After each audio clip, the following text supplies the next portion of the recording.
Independent thoughts, independent life. This is Chad Benson. This is the Chad Benson Show. I am not Chad Benson. I wish I was. He's an amazing man. I am Craig Collins sitting in today on the summer solstice. Happy summer solstice. It is officially summer. And unfortunately, we start with a really depressing first story, the continued fight with Iran. But something everyone should be excited about. I know it sounds weird to say it that way, but what actually happened? I think it was a very smart, very good move by the president to do what he did.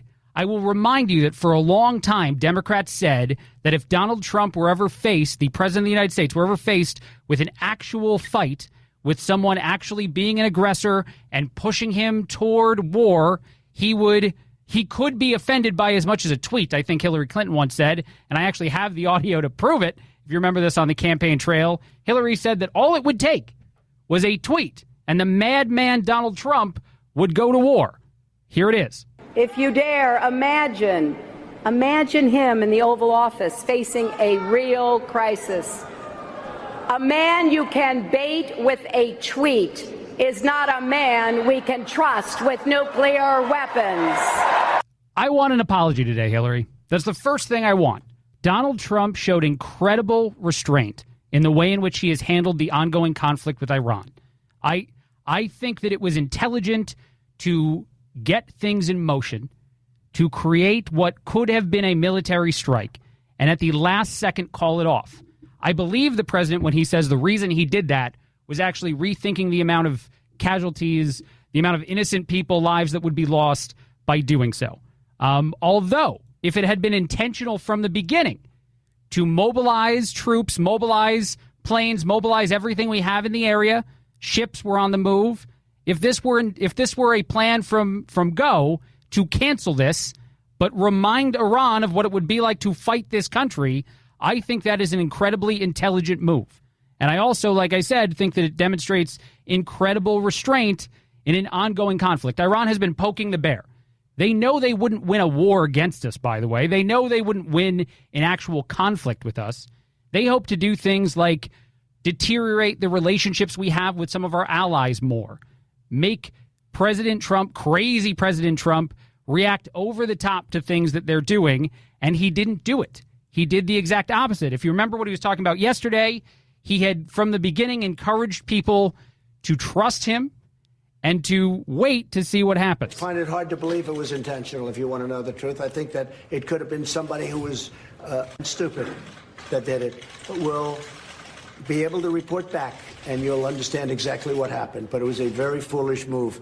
Let's just see what happens. Let's see what happens. It's all going to work out. I know that his cadence makes you laugh. It's all going to work out. I'm the Donald. I got this covered. But truthfully, I think that the way in which this has been handled so far is the most intelligent. No one wants a war. No one on either side of the aisle wants to go to war. But you cannot just be unwilling to act when faced with someone being an aggressor, no matter who it is. If someone wants to blow up oil tankers or shoot down unarmed, unmanned drones, that's their decision. Now, it's a huge difference, as Donald Trump, as the president said yesterday, that they shot down what is essentially a huge plane, but a huge drone that is unmanned. If it had been a manned trip, that would be very different, as he said. And I think probably Iran made a mistake. I would imagine it was a general or somebody that made a mistake in shooting that drone down. And fortunately, that drone was unarmed. There was no man in it, and it was over international waters, clearly over international waters, but we didn't have a man or woman in the drone. We had nobody in the drone. Are you still open? It would have made a big difference, let me tell you. It would have made a big, big difference. Absolutely, it would have made a big difference. There would be no way to ignore something like that. Honestly, Iran is just waiting for us to do something. And I don't know that they would predict this as what we did.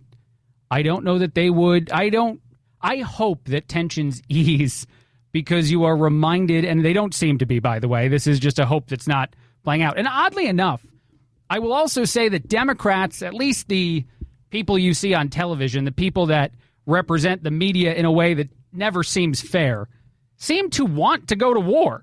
Joe Scarborough this morning seemed like he was disappointed that we're not at war right now with another country.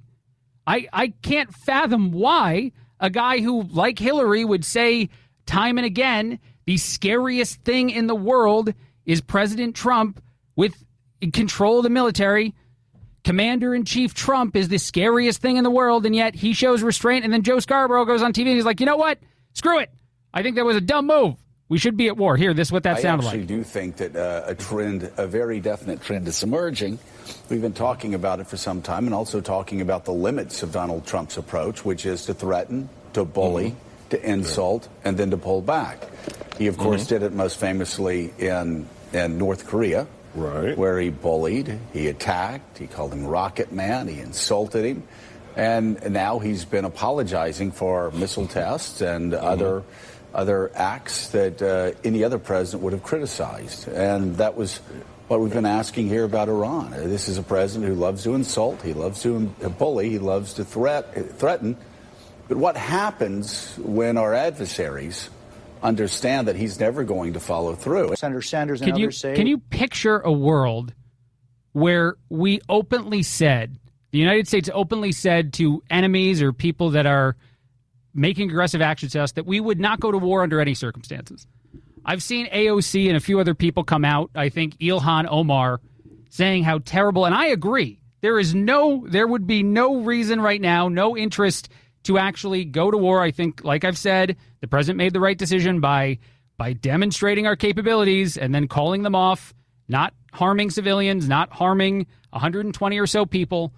But how odd would it be if the new kind of edict out of the United States, we don't go to war no matter what. Wars are bad and we don't do them. You have to be capable of responding to something, but you don't have to be crazy. For so long, everyone just assumed that the president would be crazy. At least TV did. I know that the supporters did. I know that you probably never expected him to just go nuts day one. And he has proven to be a much smarter commander-in-chief than a lot of people gave him credit for. I'm demanding an apology. I'd like to hear one very soon from Hills or anyone else. By the way, this is good news for Hillary Clinton. I saw an article recently that said that for your own mental health, it would be good to work just 1 day a week. I don't know how active she is right now, but that might help. A new study found that working 1 day a week is good for your mental health. The researchers found that if you work any more than that, you might not be getting mental benefits from your job. I don't know if you remember this, but a few months ago, someone came out with a study that said 4 days a week was the right amount of a work week. And I'm fine with that. We can go to 4 days. But of course, if we study this, it's going to be less and less is more and more valuable. We're 1 day a week. Well, what about no days? Did the study try out no days a week and see if that made any sense? One interesting tidbit out of this story, if you might find this hard to believe, a 6-day work week was actually not as bad as some other ones. You could work 6 days a week, and for some reason, maybe because you get no break at all, your mind stays a little bit more attached to what you're doing than, say, like a 3-day work week. But a 4-day work week is amazing.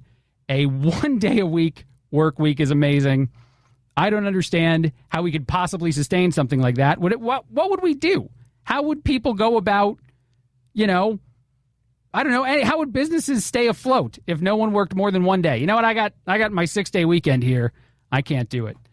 Real quick, I want to mention this too. It's Friday. I don't want to just talk about Iran. I don't want to just talk about the horrible future of having to go to war with someone who they're crazy.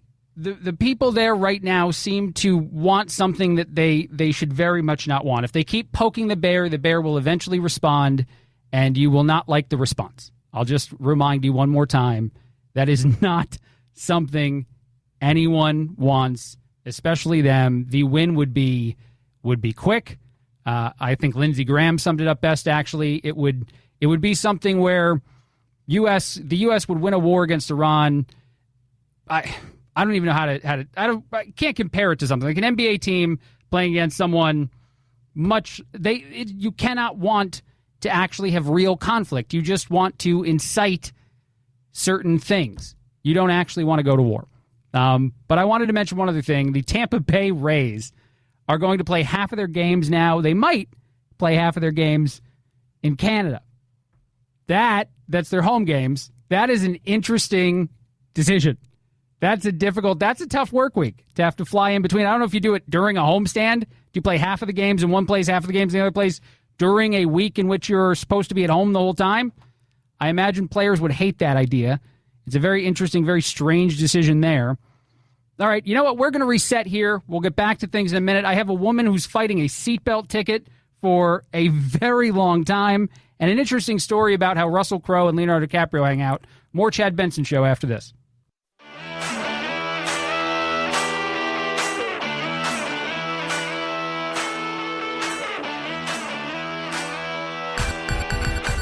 Feel free to punk this punk rocker any time of the day or night. Reach Chad on Twitter at Chad Benson Show and on Instagram at Chad Benson Show. And oh yeah, the Chad Benson Show on Facebook too. Punk that.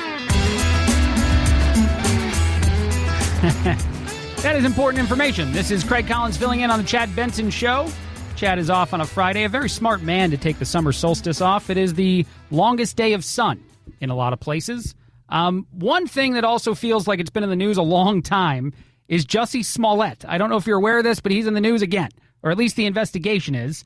A judge in Chicago has allowed a special investigator, we know how well those things go, to investigate the Kim Foxx motives in her handling of that case. If you don't remember Jussie Smollett, he was an actor in Chicago who's, I'm pretty sure, fired from Empire and any other things he had going on, who faked a hate crime. And now they are going to investigate why Chicago, a place that's probably known a little bit too much for corruption, just kind of dismissed all those charges. They're like, you know what? He learned his lesson. People talk to him. They know. He knows what he did was wrong. He didn't want those big, giant guys that he hired to punch him, so he faked a hate crime, and now he gets it. He gets that he made a mistake. We're just going to let him off the hook.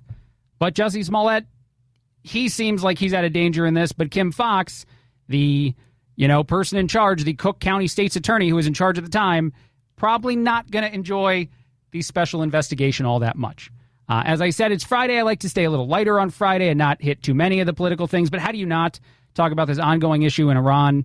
One thing I do want to continue to maybe just challenge us to really wonder about is what the president said about it being a mistake. I think they made a mistake. And I'm not just talking to the country made a mistake. I think that somebody under the command of that country made a big mistake. That's a very interesting idea. And I don't know if he has intelligence to back that up or if this is Trump, just assuming that that's something that could happen. But how interesting would it be if someone not in a power position, just decided to make a move like this? They don't call to wake up the right guy when they see some plane that they think is flying into their territory, and they decide to shoot it down.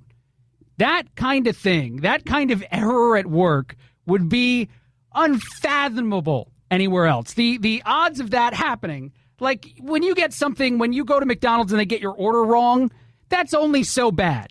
If this guy who's working this shift tells someone to shoot down a drone that the United States, this might start a war. And this is just a mistake I made, my bad. But I hope he's right about that, because it does seem like not a lot of thought is going into the things they're doing. Not a lot of thought is going into their actions. I said I'd like to stay light and move on a Friday, and then I just talked about that. There is a woman in Iowa who is fighting a seatbelt ticket for 29 years. That is awesome. She got the ticket in Minnesota. She lives in Iowa now. Her name is Amy Rush. She's in her 40s. Back in the 90s, apparently she was a runaway. This is kind of intense for the story. She was hitching a ride with an older man through Hamilton County, and she got pulled over. He got pulled over for a speeding ticket, and she got a seatbelt violation. Those seatbelt violations are the worst, by the way. I've gotten one of those. Someone gets pulled over, and it's my fault. I didn't click my seatbelt. That's my ticket. The driver shouldn't have to pay my ticket. That's my mistake. Although sometimes it does fall on the driver. But Amy Rush has been fighting this for 29 years. She's also told them to, call off the dogs. You don't need the debt collectors rolling around my house for this $35 ticket. I'm never paying it. That is, I commend her commitment and desire to just skip out on whatever the responsibility is of this situation. She's quoted as saying, "I was a runaway. The officer that pulled us over, and not only did he not see an ID or a license from me, he never asked me any questions. As far as he knows, I was just some other random person. But they somehow got your information, Amy, to issue you a ticket? That doesn't make the most sense to me.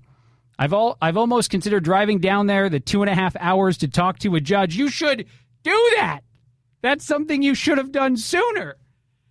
I love that reaction. You know, I'm almost going to go to court and talk about this thing that they've been trying to get money from me for this long. I'm almost going to do that, but I'm not. I'm just going to sit here and skip out on that entirely and hope it goes away. These kind of things don't go away. I'm not sure if you're aware. There's a lot of other stuff coming up on the show today. I want to talk about how a lot of people have made a purchase for the rush of it. Have you ever made a purchase for the rush? Maybe it's something you knew that you couldn't afford, which would be a very big mistake, or just something you kind of wanted. But 2/3 of Americans have made at least one purchase because, you know, they got the purchase jitters to do it. 844-344-2423 or reach out at Chad Benson Show. You can also hit me up on Facebook, The Craig Collins Show, and just let us know. Have you ever made a purchase for the rush of it? Russell Crowe has made a purchase for the rush of it. I'll tell you more about that coming up here in a little bit. This is the Chad Benson Show. I'm Craig Collins filling in, and I have just been informed that my break was going to come in a little early. Still learning the clock here. One Craig Collins. I apologize. Let's see here. Well, I can tell you a little bit about the Russell Crowe situation. It involves a dinosaur head. It involves Leonardo DiCaprio, alcohol, and a dinosaur head, which is just, to me, like all the things you need to have a good story, right? You need two famous actors worth a whole lot of money, a really obscure product that for some reason is involved, and then alcohol. Russell Crowe says please forgive him because of the amount of liquor that might have been consumed in making a dinosaur head purchase. I will tell you more about that coming up. I'm getting the breaks right now, Phil. This is all working out now. This is the Chad Benson Show. I am Craig Collins. We'll be back in just about a minute. That's not true.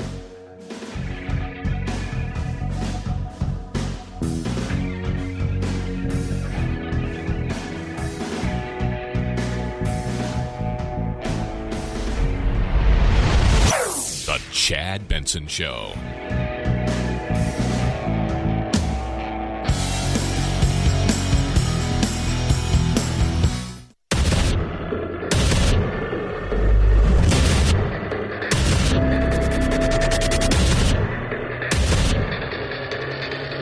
Independent thoughts, independent life. This is Chad Benson. This is the Chad Benson Show. I'm Craig Collins, filling in for the day.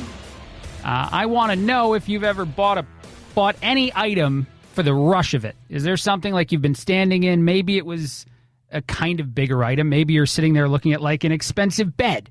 And you're like, I want this right now. Maybe you're with someone that you want to impress and show them, hey, that's not too expensive for me. Apparently, 2/3 of Americans have done it, and if you have, please call us 844-344-2423 and let me know what it was that you bought and why. Shifting gears, this is the topic of the day, something we have to talk about. The Iran conflict got a little more intense last night. President Trump approved an attack. The military started to create everything necessary for a strike, including planes being in the air.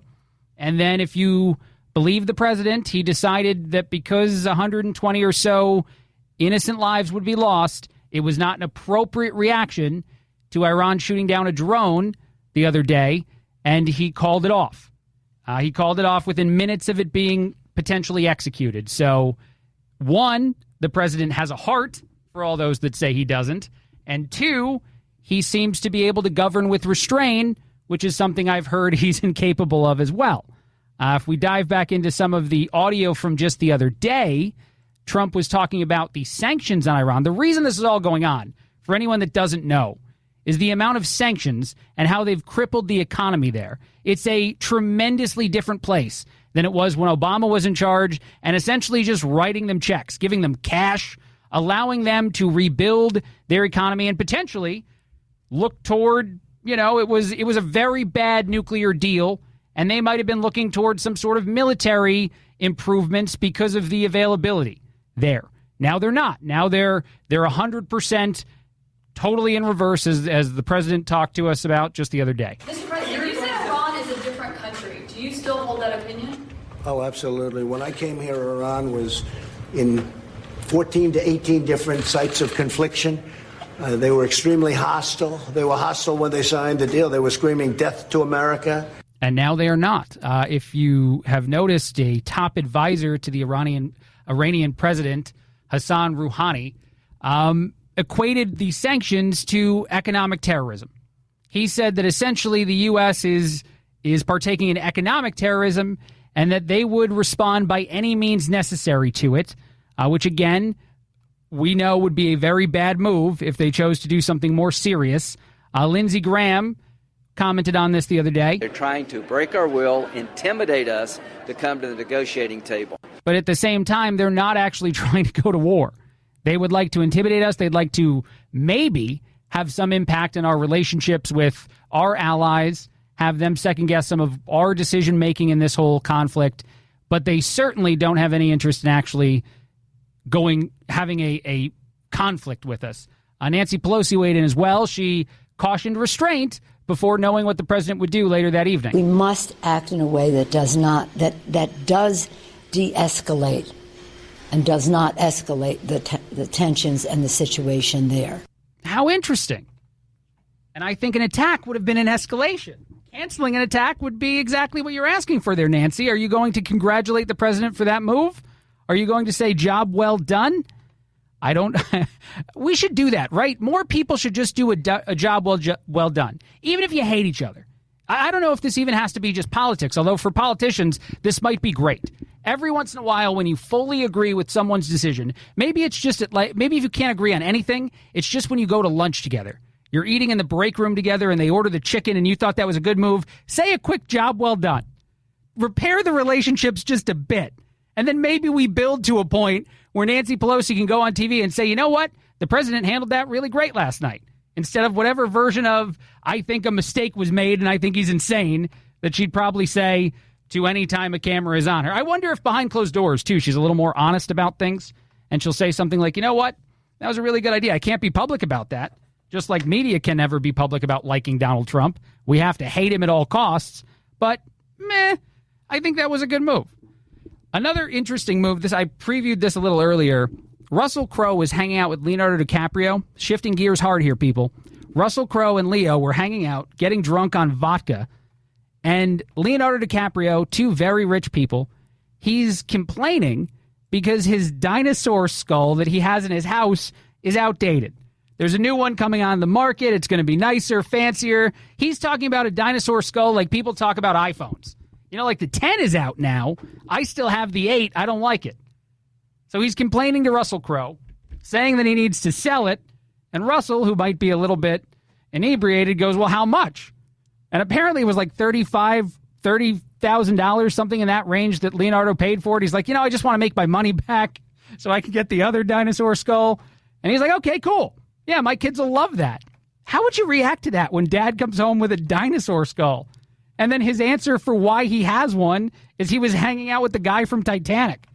Yeah, he wanted to say, I don't know. I mean, we were hanging out. We maybe got a little bit drunk and he needed to sell that. Come on. What's wrong with the dinosaur skull? A lot of things, I think, would be my answer to that. All right. The president hasn't just been talking about Iran. I don't know if you know this. The president was on Telemundo the other day. They actually said to him when he was on that it might be his first interview ever on a Spanish language speaking station, which the president wasn't totally convinced was true. But nonetheless, they got to talking about quite a few things. One of the most interesting quotes out of it, and I actually think my perception of this quote is that it's just misunderstood what the president was trying to say. He was asked a question about minimum wage and what he thought of it, and his answer surprised a lot of people. But I think I understand what he actually meant. I'll try to get to it after he talks. Senator Sanders and others say it's time to have a national $15 an hour minimum wage. Is it time to do that? Well, I've already created a minimum wage because wages have gone up more than anybody in many decades right now. But what about $15 an hour? Wages have gone up more than 3%. It's more than the number. the people that I'm dealing with and the people that, and if you look at the reports, that's a very low number, the $15. And I am actually looking at that. But You're looking at the possibility. I am looking at that. I will say this.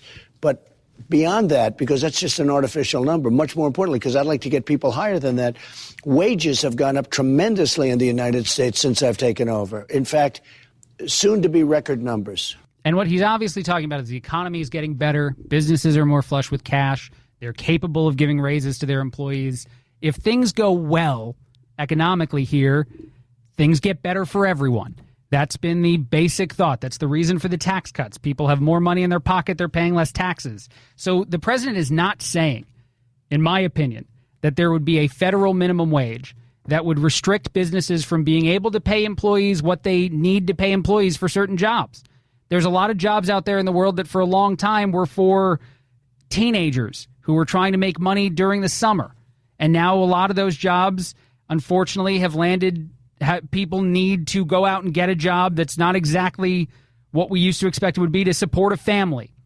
And so there's a push to raise the pay for some of those positions, but they're not really positions that companies can all, especially small businesses, can sustain paying people $15. I mean, a federal minimum wage of $15, $16, $17, $20, whatever it would wind up being, would cripple a ton of small businesses.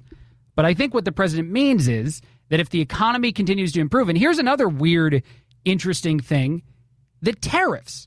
I don't know if you realize, but the way that tariffs impact our prices, obviously, is they raise them. The price winds up falling on the consumer. But companies don't want to sell less things. They don't want the market to turn because of the prices of items. So oddly, and you can actually find a great write-up. This is a weird place to find the write-up, but the New York Times wrote about this. Tariffs can increase wages because people get paid more money to afford items that are more expensive. And I know that the tariff thing gets so much criticism as well. This isn't the right way to handle China to get out of these bad deals. But truthfully, an odd byproduct of that is that you need to still afford those basic items, and companies still want you to be able to buy them. And so your wages might go up. President Trump was also asked an interesting question at the end of this interview with Telemundo about any mistakes he's made. He gave, I love the president. He gave a very Celebrity Donald. Sometimes I see him as Celebrity Donald, and sometimes I see him as Presidential Donald. He gave a Celebrity Donald answer to the "Have you made any mistakes?" question. Well, a couple of appointments. I would have not appointed a couple of people, and my life would have been a much simpler life. So I could say that, but without getting personal, I'll hold that for a later date. You can do it now. The biggest, no, I know. I appreciate that. I think my biggest mistakes was I put a couple of people in that I shouldn't have put in. Any regrets? I have no regrets. You know, I've done a great job. I've done more than any president in the history of our country in the first 2.5 years. I've taken care of our vets. I've taken care of our military. We've rebuilt our military. This year will be the final year. We are rebuilding our tanks, our planes. You had to see, we had planes that didn't fly. We had planes where they had to go to the desert. They call it the graveyard to get parts. You take a look at what I've done with Right to Try. Take a look at what I've done with choice for the vets. Take a look at all of the things and accountability for the vets. Yeah, he's right. There's a lot of things he has done, but it's Celebrity Trump coming out when you ask him if he has any regrets, and the answer is none. None whatsoever. I've done nothing. I regret nothing. That is, I don't know. Okay. I'll take you at your word that you regret none of the decisions you've made, except a couple appointments, a couple of the people involved that you put into positions. Those people stunk, but other than that, everything's fine. But to me, every once in a while when you ask him a question, and that's why he's so great. By the way, the rallies, the fact that he has so many people show up at those is not just because let me say it this way. I don't think that it's just supporters that go to his rallies, as crazy as it is. And I don't think it's just the paid people that are there to disrupt. And I don't even know if those people are there. But I think people who are unsure about President Trump go to his rallies because of how entertaining they are, how often he goes off script, how much energy is in the room, how many people are there compared to any other rally. If you're picking between two venues, say your friend wants to go out with you, maybe you're going to a concert or something, and you can go to a small venue with like 10 people, or you can go to a giant venue with 2,000 or 3,000 people. You pick the bigger venue because it's more fun. And Trump is more fun. That's celebrity Trump coming out when he's on the campaign trail, when he's holding those rallies, when he's getting everyone. And yeah, maybe he criticizes Hillary Clinton, who's not running in 2020, or some other people a little too much, but it's fun. He certainly speaks in a way that very few politicians have ever spoken. I know that Obama had a lot of people go to his rallies, but I don't think people walked out with as big of smiles on their faces as they do after a Trump rally. I actually, you know what, I'll say this. I hope he continues to rally for the rest of the time, long after his political career is over. I would like the president to continue to hold rallies for all kinds of stuff, just like pitch the president things and let him hold a rally for it. I don't even care if it's a silly thing. I don't care if he's going to rally for some baseball team. If he needs to tell the Rays to not play in 2 different locations, to only play in one, that would be a fun rally. To hear the president say a lot of things about why you shouldn't play baseball at home in 2 completely different locations, to me, would be a very, very entertaining thing to hear. Trump talked a lot more with Telemundo. He did talk about the polling numbers. This is one thing that's always been interesting to me. You can't poll Donald Trump. You can't poll. He wasn't going to win in 2016. Every poll that we heard said that he wasn't going to win. He's not going to win. He's going to lose in a landslide. That's not what happened. So they asked about the polling numbers now that seem to indicate that some Democrats might be getting ahead of him, and, well, he has another Trump response. The Quinnipiac poll out in Florida says that Sanders, Biden, Warren, Buttigieg right now would beat you. I know, but Buttigieg, do you believe that, really? Do you believe it? They also had me losing Texas to Pocahontas. I'm not losing Texas to anybody. We have a tremendous lead in Texas. We have a tremendous lead in Florida. Quinnipiac, I don't respect that poll. They've been calling me wrong for a long time. I mean, they've been calling me terribly wrong. And now I will say I have a good poll with Rasmussen where I'm at 51%. I got a good poll here because I'm at 51%. I'm doing a little bit better. Polls are, I've also heard people say that, like, people who do polls, the people who actually agree to be polled, are not your everyday Americans. That there's poll people, there's people that like to be in these things. They sign up for them if they're asked to do them. They say yes. Some people who might support the president but have a little bit busier lives don't involve themselves in every single poll. I don't know how true that is, but I do know that you can't poll the president. If you're asked in public, do you support Donald Trump? People say no who mean yes. It happens all the time. This is the Chad Benson Show. I'm Craig Collins filling in. I do want to hear if you've made any crazy purchases for the rush of it, or just maybe a purchase you regret. More after this.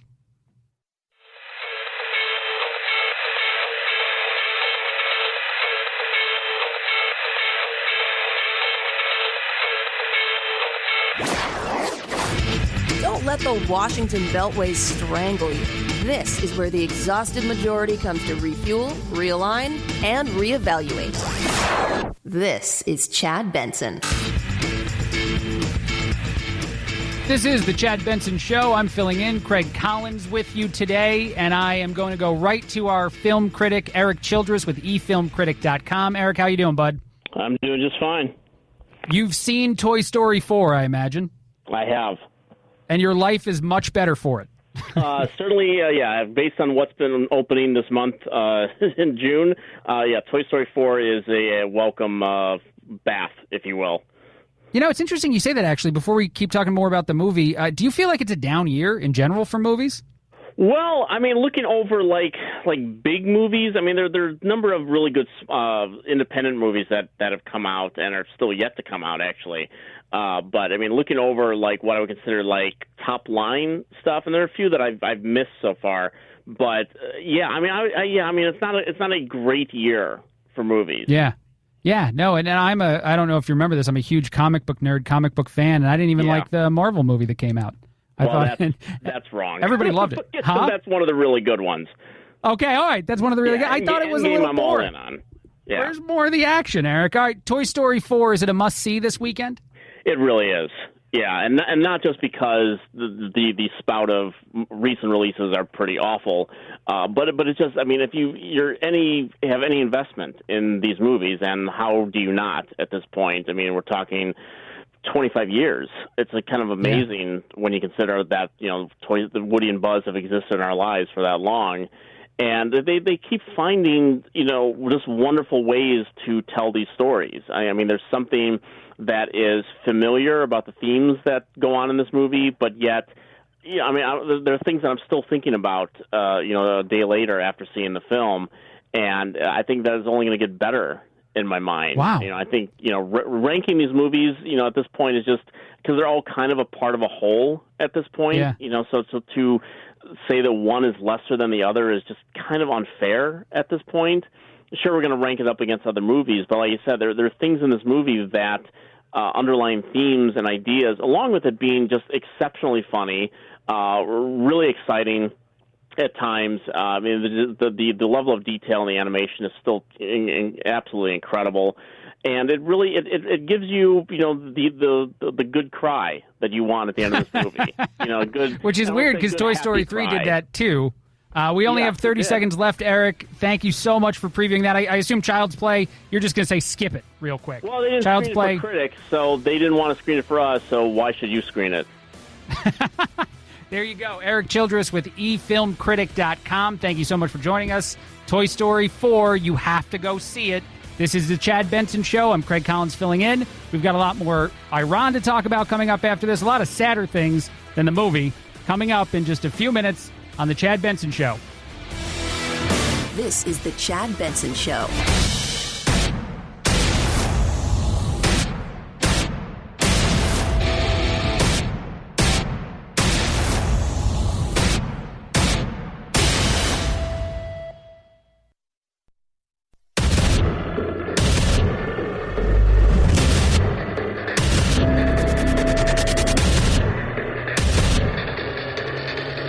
Independent thoughts, independent life.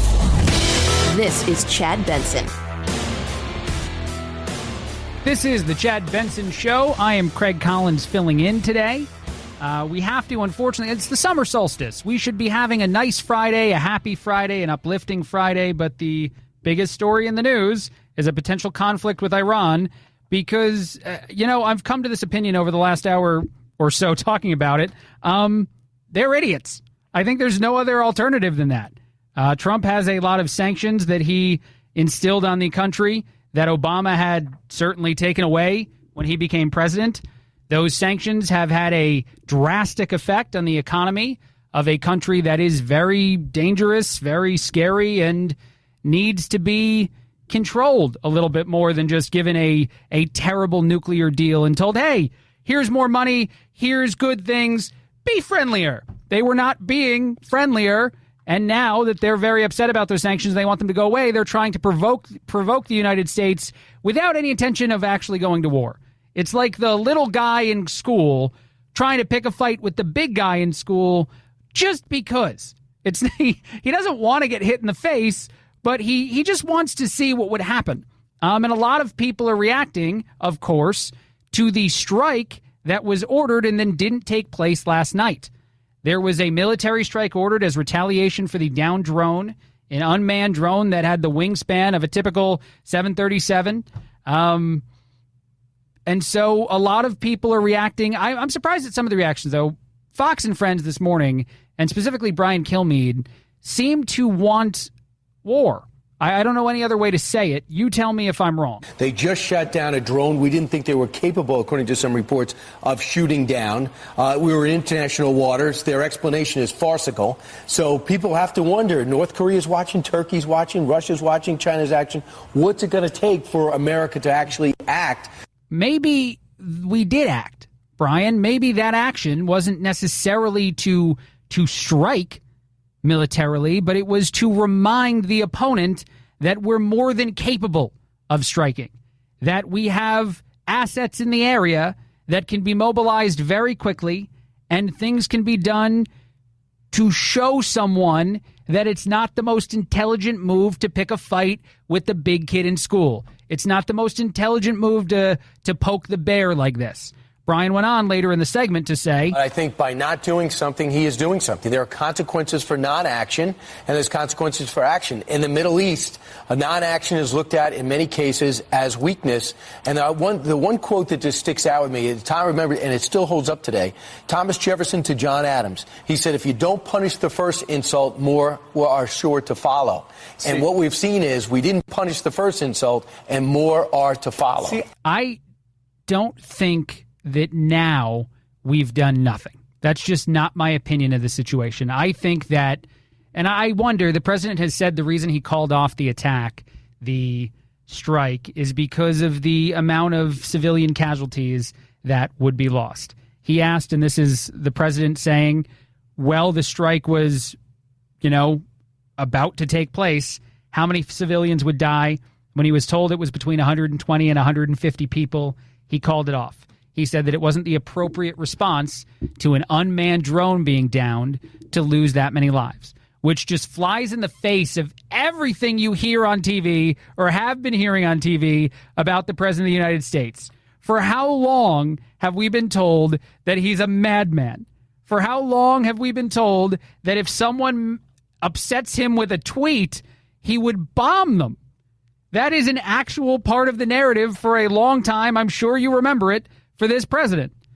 And now it's odd to me that some people in places, people like Brian on Fox News, would criticize him for inaction because it shows a certain level of temperament I thought we all wanted in our commander-in-chief. I thought we all wanted someone that acted correctly and appropriately in situations. It didn't necessarily strike. Was a strike warranted?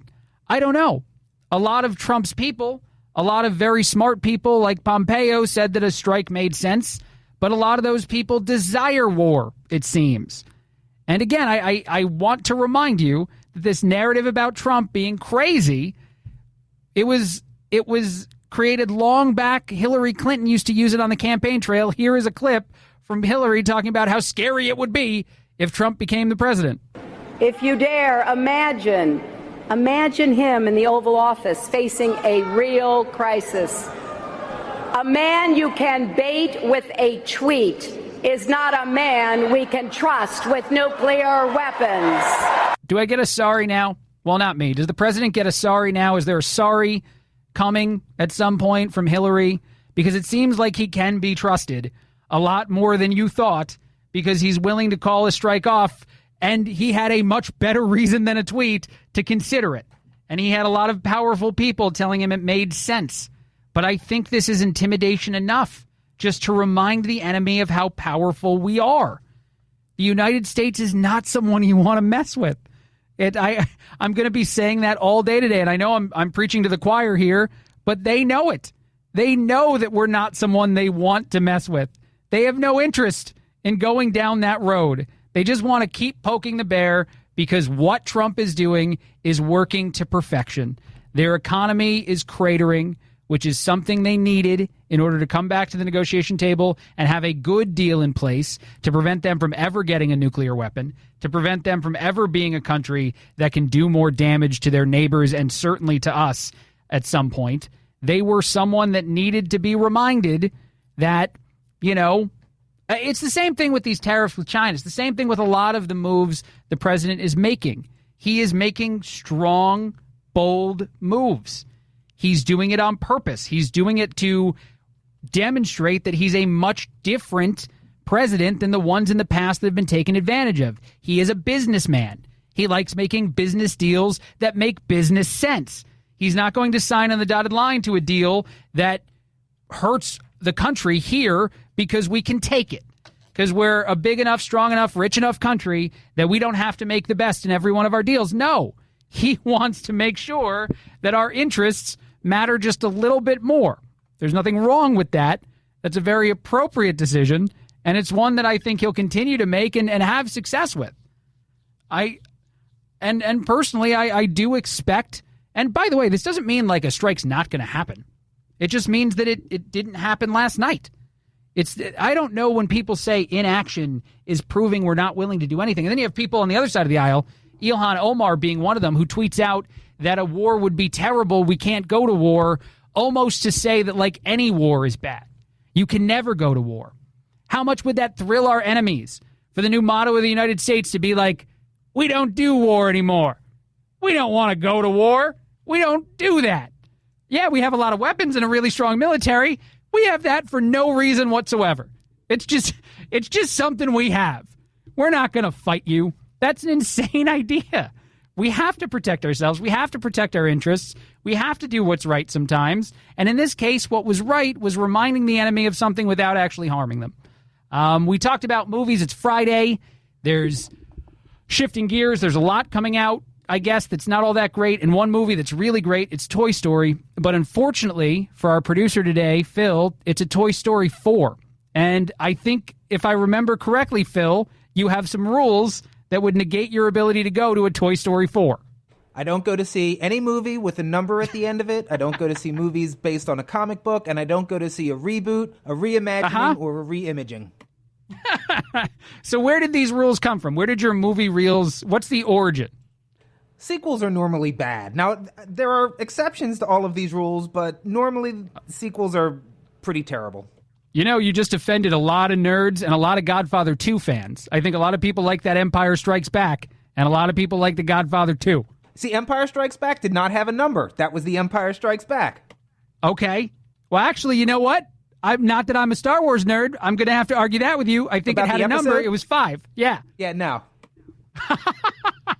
So you don't see comic book movies either. You hate those. Yeah, because, first of all, I'm not that big. I didn't even know that there were this many superheroes. I mean, when I was young, there were 4. Now there's a lot more. There's a lot more, Phil. Now, I did see Deadpool, and I did like Deadpool, and I saw Deadpool 2, and I really liked Deadpool 2. And I've seen a couple of the Avenger movies, and they were actually okay. Well, you've inspired me, man. I like this idea that, like, you have very specific rules for movies, and they're not. You could see a movie with a 99% on something like Rotten Tomatoes, and if it's against your rules, you're not going. True, and Chad always makes fun of me. The movies that I go to see are showing in one theater, and they seat about 30. Are you like a morning theater guy too? Tell me you're a guy that goes like Saturday at like 7, 8 a.m. Oh no! I'll go in the evening. Okay, good. Good. I've known some guys like that. They'll go to like the horror movie at 11:30 in the morning because they're saving a little bit on the ticket price. That's awesome. But it inspires me. 844-344-2423. Call in if you have any specific, maybe a little bit of an idiosyncrasy as to why you don't do something. What is it that what are your rules that make you incapable of going to see something like Godfather 2, man? You're saying that that's not a good movie somehow. I didn't say that. I said there were exceptions. Terminator 2 was better than Terminator. That's true. That's very, very true. All right, 844-344-2423. Anything that you guys do, any rules you stick to, no matter what. This is the Chad Benson Show. I'm Craig Collins filling in. More after this.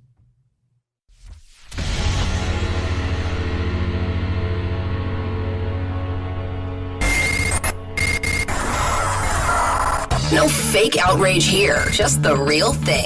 The Chad Benson Show. This is the Chad Benson Show. I'm Craig Collins filling in today. Chad's got Friday off, spending the summer solstice intelligently by not being at work. And there is a new study out that says you should only work 1 day a week, so I don't think he's going to do that model. But for your mental health, if you want to get there, if you can find a business that would hire you 1 day a week, that'd be just fine. Roger Stone is in the news again. Apparently, he violated his gag order with a social media post, which, once again, to me, this story, the biggest thing it proves is that social media is bad. Social media is a bad thing. We shouldn't use it. We shouldn't have it. It shouldn't be available to us because mistakes are so easily made. Ask Roseanne Barr. Ask several people who do things like drink or take a drug, maybe prescription drug that they aren't aware of the effects of, and then go on social media and lose a job. Roger Stone has a gag order. He is not allowed to talk about his case. He's not allowed to influence anyone. But apparently some of his social media posts they seem to break that rule because it seems like he might be trying to influence the potential jury. And this is on Instagram and Facebook on June 18th and 19th. He posted comments about the case and inviting news organizations to cover certain issues. And this would potentially be a way to influence jurors, which is a bad thing. You don't want to do that, Roger. You need to Just get off social media. You know, I've talked about this too, actually. I have an idea. I think that in the radio industry, there's producers. Producers are sort of like your last line of defense. You come up with a really bad idea, and you pitch it to the producer, and he's the one that says, no, bad idea, close it down. Last line of defense before it ever gets to you. We need those for social media. Everyone needs their own personal social media producer. And then you ask them if this post makes sense, and they say no. Or maybe there's just an app that just looks at a certain algorithm and says if you say too many curse words or there's too many judgmental things in the post, let's shy away. Roger would have very much loved to have that app. And by the way, these people that are criminally prosecuted in connection to the Mueller investigation, in connection to everything else, obviously none of it has anything to do with what they were investigating. It's very odd. There are 3 scopes that have been talked about a lot recently where the scope of the investigation is redefined via kind of a memo.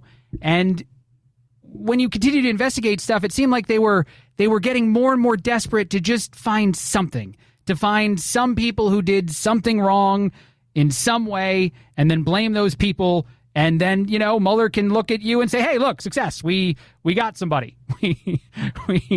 We found someone who was guilty of something.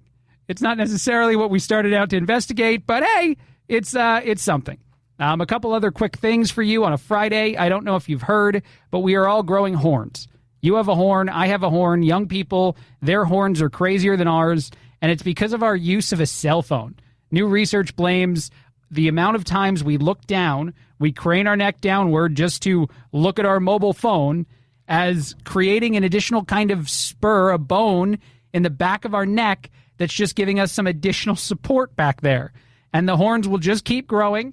I don't think they'll ever protrude out of our heads. You'll never be aware of them. I don't think you can touch it. If you put your hand back on your neck, you should be able to, but I don't think you're going to feel it. But maybe eventually our horns will be more noticeable.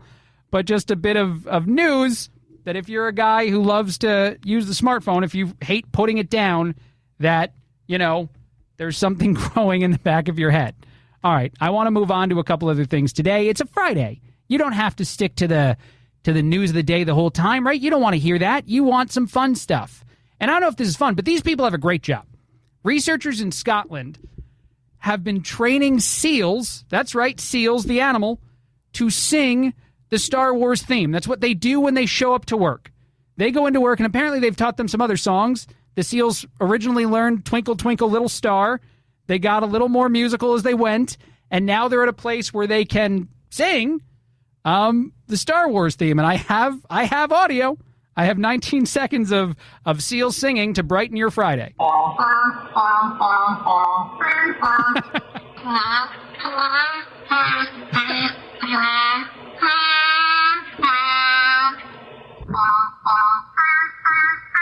Oh, there we go.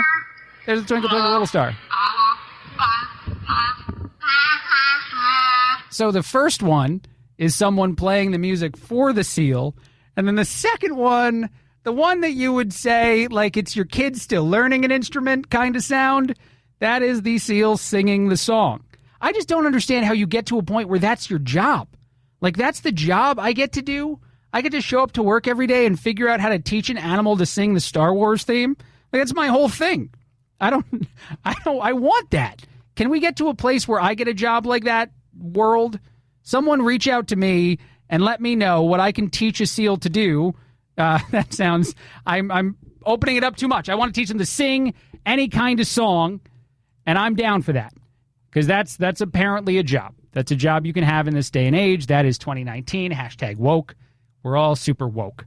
This is the Chad Benson Show. I'm Craig Collins filling in. There's a lot more to get to today. I promise I won't play any more crazy music for you, any more seals singing. Though I kind of like that. I think they have talent. They just have to cultivate it a little bit more. We have a lot more coming up here on the show, though, today. We, of course, will continue to talk about the conflict in Iran, which I hope stays not a conflict. A lot of people hope stays not a conflict. It just makes more sense for it to not be that. This is the Chad Benson Show. Craig Collins filling in. More after this.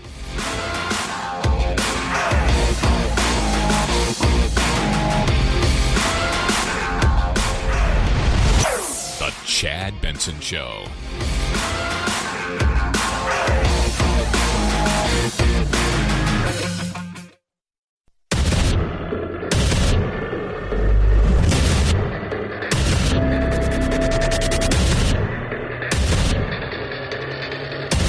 independent thought, independent life. This is Chad Benson. This is the Chad Benson Show. I am Craig Collins filling in. Now, I could keep talking to you myself about politics, or I could bring in a political cartoonist to do it. And Scott Stantis, the political cartoonist for the Chicago Tribune, just so happens to be here. I was just walking by. Yeah, I saw you. You're like, hey, Scott, you should talk about this stuff. So how are you doing, Scott? I'm great. I mean, you can't get better than politics today. President tries to launch an attack, then last minute goes, I changed my mind. Now, wait a minute. I've said today that I thought it was a good idea. That whole thing to me... To change his mind? No, yes. Wait a minute. I think it was orchestrated from the beginning. I like the narrative of... I don't know how your headphones work. I like the narrative of he's calling it off because there's people. There's 120 to 150 civilians that he cares about their lives. It's inappropriate to respond to an unmanned drone by taking innocent life. But I got to be honest, I don't really believe that narrative. I think that that's a nice narrative. I think that's a good narrative. It demonstrates he has a heart. I think from day one, from moment one, this was a called-off attack the entire time. You could be right. I mean, this is the kind of the arc of this administration. I mean, hey, listen, I'm a conservative, I'm a Republican, but this guy gets under my skin. I got to be honest with you. He does. And his arc seems to be, I'm going to gin up a crisis, and then I'm going to fix it. Now, how this He's plays... not the one that bombed the oil tanker. Well, we're not sure Iran is either. Well, we're pretty sure they had one mine not go off that said "return to Iran if missing." I'm not sure that's entirely. I think that's true. the accurate story. I don't know, Scott. That's entirely true. I feel like we found that there. But they did shoot down the drone. But what's your reaction when an unmanned drone? Now let's take it this way. Let's say an unmanned drone, an Iranian drone, is flying over Sacramento. Mm-hmm. And we shoot it down. We absolutely have that perfect right if it's over sovereign U.S. territory. Well, there's an argument to whether it was obviously over that territory. What's weird about the Straits of Hormuz is there any non-sovereign territory there? Because everything's so close together, right? So it gets kind of dicey, and so yeah. So you're saying the pilot of the drone, in your opinion, might not have been playing the video game as correctly as he's supposed to be. Yeah, the kid, playing the console down in Tampa was right. The guy on the Xbox was using a little bit too much a left trigger. So yeah, I have two sons. You have to look. Here's the arithmetic about war. Mm-hmm. Look at your kids and say, would you sacrifice them? Would you think it was worthy that they died, dead, gone for a cause? Yeah, for a cause. And if you start applying that to war, then it becomes much more difficult and much less likely that you're going to go Well, to I war. think then the narrative is that the president did that. And it wasn't even his kids. He was worried about kids in the area. He was worried about people in the area. Don't get me wrong. I think it was absolutely the right call. Right. I think it was the right call. I think it was the right call the whole time. I think Iran needed to remember that they're fighting with the big kid in class, that they're the little guy in class, and they keep kicking the bully, and they're waiting for the bully to respond because they're very upset about those sanctions that's crippled their economy, and this is not the right way to do it. They don't want to fight us. They don't want to have an actual military conflict with our country. No. That's not because they know how that would end. And the way you get rid of the sanctions is, A, you stop trying to get the bomb, and B, you stop being the number one state supporter of terrorism around the globe. Yeah, and sometimes you have to get someone back to the negotiating table. Donald Trump is a businessman. That is a place he's comfortable in, and he seems to know, at least so far in my opinion, how to push the economy into a great place and how to push the people negotiating with him into positions they're not used to being in. Well, talking about the economy, if I could just make a 180 here, or a 620 or a 310. I was told there'd be no math. Anyway, right, there's no math. Let's turn around. And the economy, by the way, next week, we're going to be looking at the anniversary of a 10-year economic expansion, which is, of course, accelerated over the last 2 or so years, 3 years. And I'm just wondering, if you're a Democrat, now I'm going to sit down and think like in an opposition position. If I'm a Democrat, okay, economy is doing great. Unemployment rates are at record lows. There are record lows for African Americans, record lows for Latinos. Salaries are starting, and income is going up slowly, but guess what? Economic forces. There's actually competition for labor. Right. So that means supply and demand, very simple economics, the cost is going to go up for employers. That's a good thing.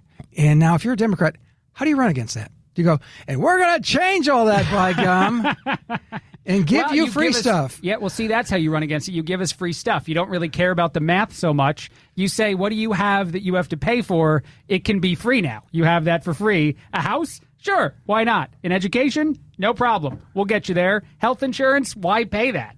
Why would health insurance be a thing at all? Well, and so I guess that's how you do it. I mean, you can run temperamentally. Here's the thing. Hate isn't enough to get people to the polls in 2020. It never has been. Hating another candidate. Yeah, right. We despise this guy. And let's face it, there's disdain aplenty on the left for Donald Trump. I will say, though, I think fear of hatred for my candidate makes me go vote. I think that a Trump supporter who's afraid that more supporters will pop up for the other side because they hate my guy pushes me to go. I go to protect my guy, to make sure hate's not what he loses based on. Oh, look at the rally down in Florida, the kickoff for the president's re-election campaign. 20+ thousand people packed that place. These people will, to your point exactly, these people will vote. They will get out there. And, I mean, in 2016, you had 5 million fewer Democratic votes than you had in 2012. For no other reason than, I just don't. It's cold. I don't feel like it.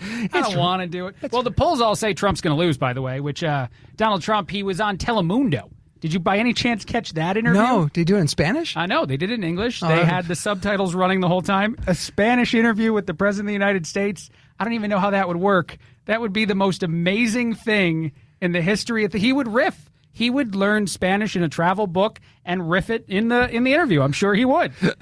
He would do it. So I missed it. Well, he was talking about a few different things. One thing that he hit on was the polling numbers. I believe the president cannot be polled. I believe that a lot of people who are asked in any of these scenarios, who do you support? If there's anyone near them, they might not tell the truth. I think he's right about that. But here's the answer he gave when he talked about the polls looking like the other guys are going to win. The Quinnipiac poll out in Florida says that Sanders, Biden, Warren, Buttigieg right now would beat you. I know, but Buttigieg, do you believe that, really? Do you believe it? They also had me losing Texas to Pocahontas. I'm not losing Texas to anybody. We have a tremendous lead in Texas. We have a tremendous lead in Florida. Quinnipiac, I don't respect that poll. They've been calling me wrong for a long time. I mean, they've been calling me terribly wrong. And now I will say I have a good poll with Rasmussen where I'm at 51%. That's kind of my favorite part there when he's like, the poll that says I'm winning, that's my favorite. I like that one. Yes. That's a good poll. Well, what's interesting to me, and I've worked in politics my whole life, or I've either been an observer or I've actually worked on campaigns.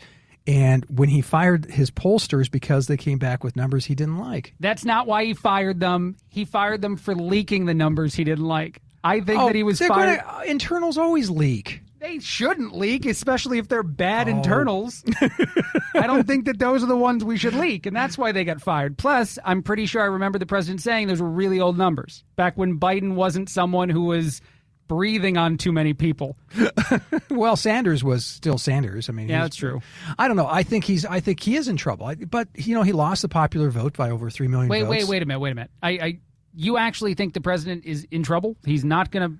No, I think if I was running the campaign, he's in trouble because he was in trouble in 2016. Yeah. And guess what? He won. Yes, he did. Yes, he did. So, no, is he in trouble? Yeah, I think that I think these numbers are things, but we're so far out.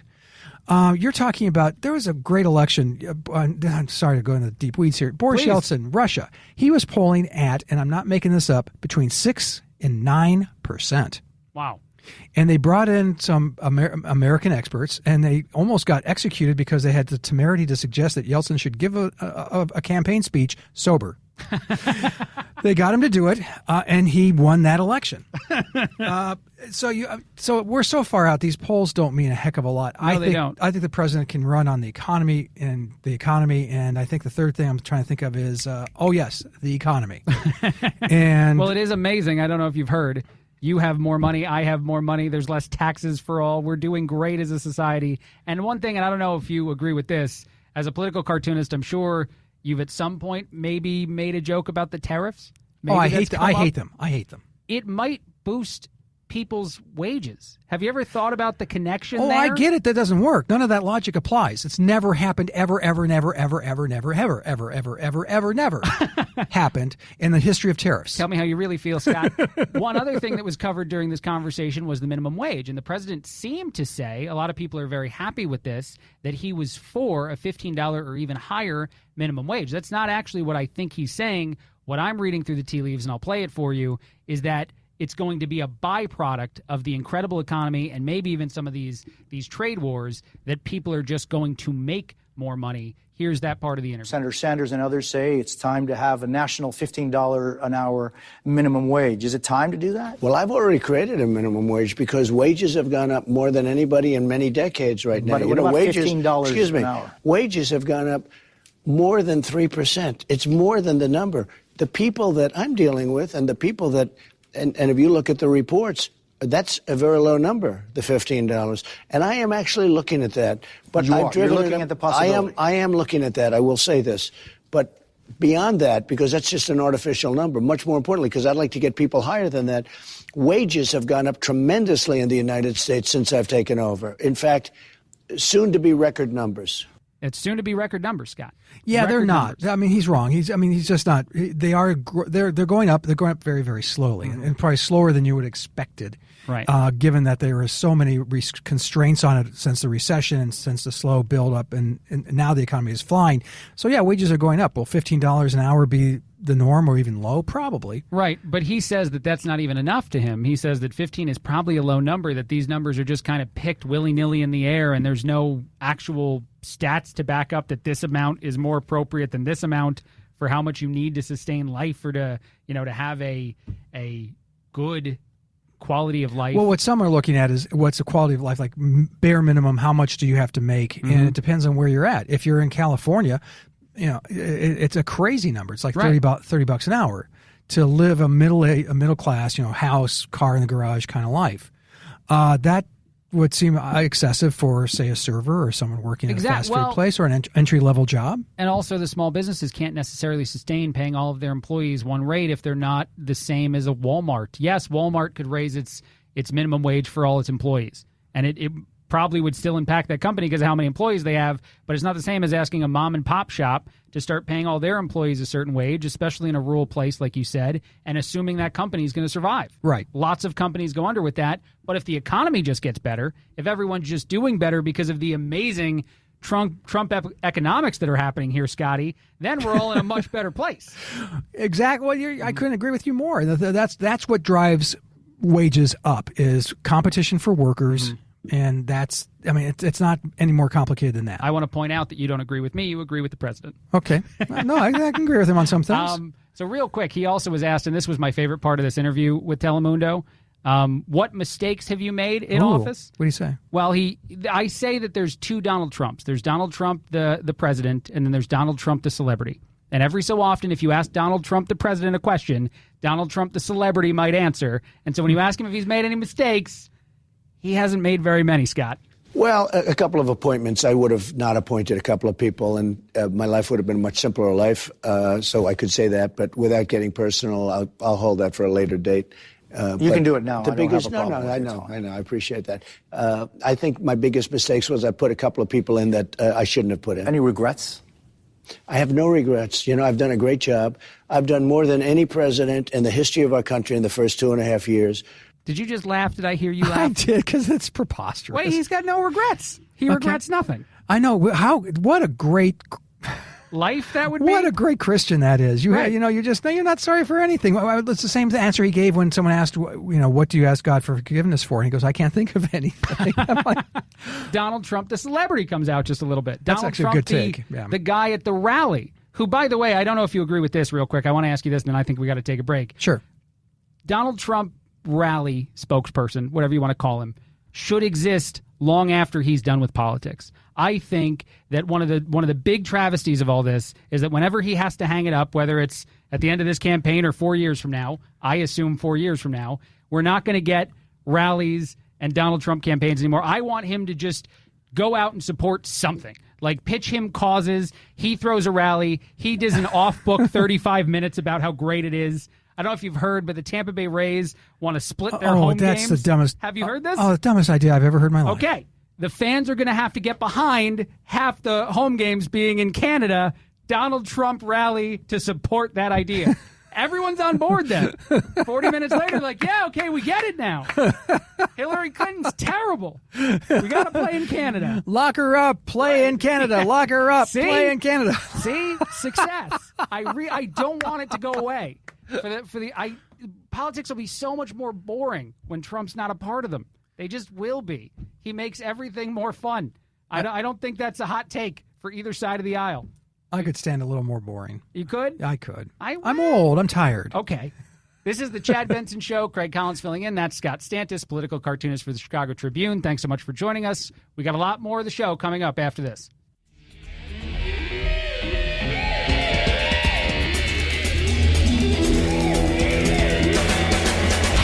You go, boy. This isn't about right or left. This is just about right and wrong. Right you are, Chad. The Chad Benson Show. This is the Chad Benson Show. I'm your host, Craig Collins, on the Summer Solstice Friday that we're all sharing today. You can hit us on Twitter at Chad Benson Show. You can give us a call, 844-344-2423. I wanted to talk about a couple lighter things today. There's only so much you can do when you talk about war and potential war. You got to remember that some of the lighter things in life are just as important. I found an interesting study that said information in general right now in our society, because of how much information is at your fingertips. The phone you hold in your hand can tell you anything. There's no more bar arguments. No one discusses anything anymore. You throw a trivia question out there and someone answers it immediately. Did you know that feeling of gaining information is the same as eating, or the same as being paid, or the same as even taking a drug to your brain? The amount of dopamine, the amount of things that it floods into your brain, the reward system of your mind, when you find out information, is akin to having a meal. That is a new study out of UC Berkeley. To the brain, information is its own reward. This is quoting one of the researchers, above and beyond whether it's useful. This means that any information, that's when someone asks you that random question in a bar, hey, do you remember who won the Cy Young in 1975? And when you answer it, when you know the answer because of technology, that right there is like, sweet, delicious knowledge. I just think that's interesting. Maybe it's the reason we're all so obsessed with getting the latest, the greatest right away, right now, is that it feels like food or drugs. One other thing I want to mention real quick, a man who didn't want to get a dog, he didn't want to get his own, protection, regular man's best friend, but he wanted to make sure his home was safe. He fed meth to a squirrel to make it, and I quote, an aggressive attack animal. I don't know if this guy's ever met a squirrel, but I've never found one that wasn't aggressive. They attack for any reason whatsoever. But if you feed it a drug, this seems insane. And I have no more time to tell you that story. I'm out of time. This is Craig Collins filling in on the Chad Benson Show. Hopefully you come back and join us on Monday. And hopefully we're all not, in a much worse place. I beg for caution, people. Caution.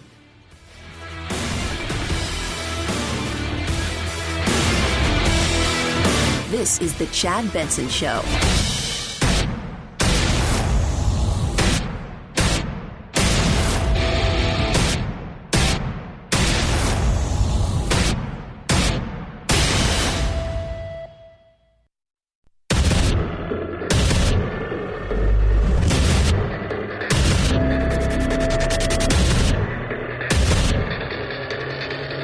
Independent thoughts, independent life. This is Chad Benson.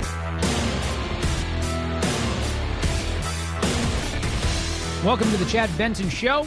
I'm your host today, Craig Collins. Chad has the day off. It is the summer solstice. Happy summer solstice. It's officially summer, although some people think it's summer at the beginning of June, depending on which calendar or what you care about. But if you're a nerd, if you're someone that's corrected someone and been like, actually, it's not summer yet, sir. Well, now it's finally summer. Enjoy the super long daylight today. There's a lot going on. Of course, we have to start with what's going on with Iran. Last night, a strike was ordered. A strike was almost carried out. And within minutes of what could have been a hit as a response to the downed drone Iran shot down a unmanned drone yesterday. So the president of the United States ordered for that attack to take place and then decided in the last minute to call it off. The reason why we've seen via his Twitter page is that he asked how many civilians, how many casualties would be a part of this. And the answer was between 120 and 150 people. And that to what a lot of people, what you've heard several times, a heartless president, was too many people. He decided that it was not an appropriate response to the downing of an unmanned drone, and so he called it off. I personally believe that the entirety of this is a good thing. I believe that the attack being ordered is a good thing. I believe the fact that we mobilized our assets in the area and reminded Iran of how easy it is to do that, how simple it is for us to respond the next time they choose to poke a bear.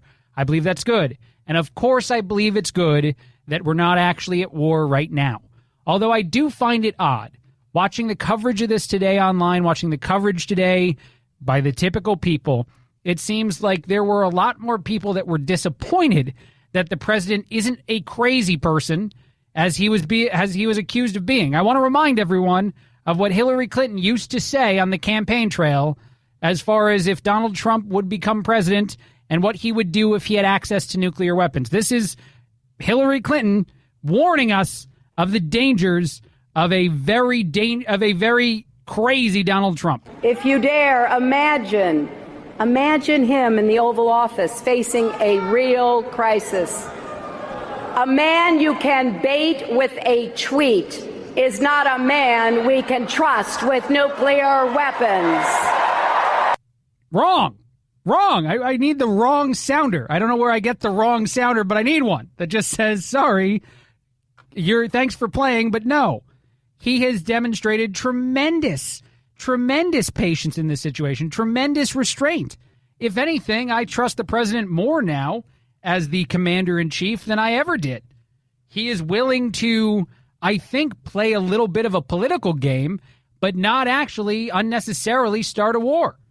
That, to me, seems to be I wouldn't have been able to think of that.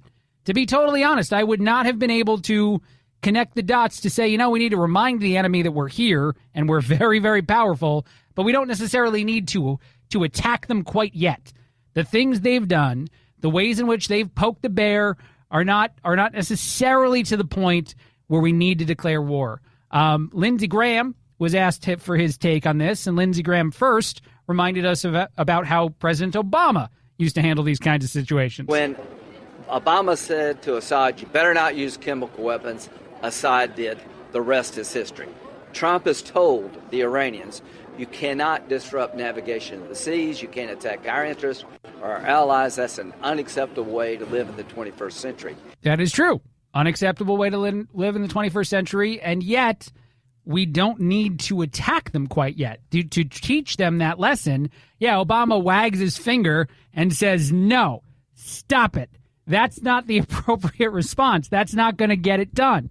I believe this action yesterday, comes a lot closer to getting it done. Lindsey also went on to remind Iran that if we went to war, it'd be bad for you. I'm confident if there's a war with Iran, they lose. I'm confident it would be very devastating to the region, will not be pretty, don't want to go there, but what more do you expect the president to do? Yeah, what do you expect him to do? And I think he came up with the best possible solution given the situation. Remind the enemy of our power, do nothing. I was amazed to see that some of the traditional haters of the president, like one Joe Scarborough, came out and seemed almost disappointed that we're not at war. How can you be disappointed in that? How can you for months, years, say that this guy's a madman who, once he gets control of a nuclear weapon, is going to bomb somebody over a tweet, and then once he doesn't bomb someone, think that that's the wrong response too? It's just traditional living in the day and age in which media hates Trump no matter what he does. Here's Joe. I actually do think that a very definite trend is emerging. We've been talking about it for some time and also talking about the limits of Donald Trump's approach, which is to threaten, to bully, to insult, and then to pull back. He's disappointed. He pulled back. He didn't do anything. The main takeaway from that message is that the president should have done more. What more do you want him to do? He declared he approved an attack, and then he called it off at the last second. If he had done anything differently, there would have been an attack, and we'd currently be at war, Joe. But yeah, he's just a big bluffer. He's just a bluffer, and everybody knows he's a bluffer now. I don't understand the criticism. I don't know how to operate in this world where, if you do something one way, you're told that it was wrong, and then if you do it a different way, you're told it was wrong. I mean, just yesterday, Democrats were cautioning restraint. This is Nancy Pelosi telling us to remember to be smart yesterday. How we go forward from here has to be strategic and smart and in close alliance with our allies. Look, we need Iran to start negotiating in good faith, to start entering into agreements that prevent them from getting weapons we don't want them to have, that prevent them from being places that harbor terrorists. We need them to start being a country that understands the requirements that go with having a successful economy.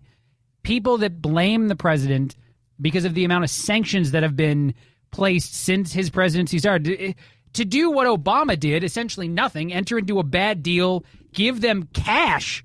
He actually gave the Iran economy was bolstered with money. Just money was thrown at them to, hey, can you stop doing the bad things you do? And they just got more aggressive, not necessarily to us, but in general, in the region. And so Trump said, that's a bad deal. We should stop giving them money for no reason. He got out of the deal. He placed a bunch of sanctions that destroyed they're absolutely turning around. Everything is getting much worse in Iran. They're mad about it. The way that they're trying to express their anger is by poking the bear that is the United States. And they will tremendously regret that move if they continue to do it. And I hope now that they've been reminded that it's a terrible, terrible idea, they won't do it. You know who else was upset? This surprised me. On Fox and Friends this morning, Brian Kilmeade seemed to also be disappointed that there wasn't going to be a war, because there were a lot of people. Now, to his credit, to Brian's credit, I guess to Joe's credit, anyone else's, there were a lot of people in the organization that said it wasn't a good move. Pompeo being one of them that approved this. The president at the last minute is the one that called it off. But here's Brian this morning. They just shot down a drone we didn't think they were capable, according to some reports, of shooting down. We were in international waters. Their explanation is farcical. So people have to wonder, North Korea's watching, Turkey's watching, Russia's watching, China's watching. What's it going to take for America to actually act? I don't know why you care that North Korea is watching. Donald Trump and Kim Jong-un are buddies now. They're pals. North Korea is not going to do anything. No, but in all seriousness, I think that mobilizing an attack is a demonstration that we're willing to fight if necessary. And then having the reason that he has for it should be merciful. That's the way that our allies and our enemies should read that, is that he's willing to take action, but he's also merciful. And if it's just an unmanned drone that you shot down, we're not happy about it, but we're not going to start a war over it. Here's a little bit more from Brian. I think by not doing something, he is doing something. There are consequences for non-action, and there's consequences for action. In the Middle East, a non-action is looked at in many cases as weakness. And the one quote that just sticks out with me, Tom remembered, and it still holds up today, Thomas Jefferson to John Adams. He said, if you don't punish the first insult, more are sure to follow. And what we've seen is we didn't punish the first insult, and more are to follow. I don't believe that. I know that they've already come out and said that they'll do anything necessary, that they believe this is the power people in Iran believe that we're partaking in economic warfare, economic terrorism, I think is what they called it. So I understand that they are still saying that there might be further action, but I'm predicting there won't be, because when you mobilize your material in the area, when you have jets in the air, when you have ships moving, you remind the people there that continue to poke the bear is a bad idea. Look, I have an idea today for everyone. There's a new study out that says there's a way to improve your mental health, and it's to reduce the work week. You saw that study a few months ago that said 4 days a week instead of 5 is good. 3-day weekends every single week is great. Well, move over, study. We have a new one that says working 1 day a week is best for your brain. Just one. You get a 6-day work weekend, and then you go in for 1 day, pound it out for 8 hours, and then you go back home. Now, granted, this is a British study, so I don't know if it means that people in the UK are lazier than Americans. I wouldn't say that. I don't think that. But it is people in the UK that were part of this study, not Americans. But a 1-day work week is preferred. Now, granted, the United States, we don't have very good vacation packages for people compared to the UK. So I would understand that they're a little more familiar with longer time off. But how do you feel about the 1-day work week? Now, granted, all the businesses go bankrupt. Everyone else, the economy collapses because no one's working. But we're all mentally in a better place. I love that this study is viral right now, that people are talking about it, because there's so many things like that you could say. Like, it's better to not have to walk around. We could all just turn into the movie Up and just, or not the movie Up, excuse me, the movie WALL-E, and just ride around on the little electric wheelchairs forever. We don't ever have to do anything. It's just mentally better for me to not have to exercise. I could just strap one of those machines to my stomach and let it work my abs out forever for me. That's mentally better. I don't know if it's a good thing for our society, but it's mentally better for me. This is the Chad Benson Show. I'm Craig Collins filling in. We have a lot to get to today. There's a lot to discuss. Roger Stone is in the news again. Jussie Smollett somehow is in the news again. I can't believe that we're still talking about this, although it's probably a good thing that we are, because there's a special counsel that's going to get involved, a special prosecutor that's going to review some of the things that happened there. I have all that information and much more, including a crazy night out for Russell Crowe and Leonardo DiCaprio after this.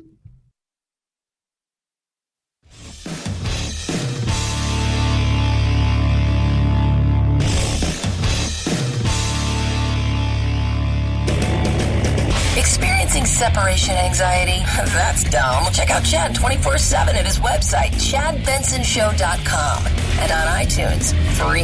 The Chad Benson Show. Never feel lonely again.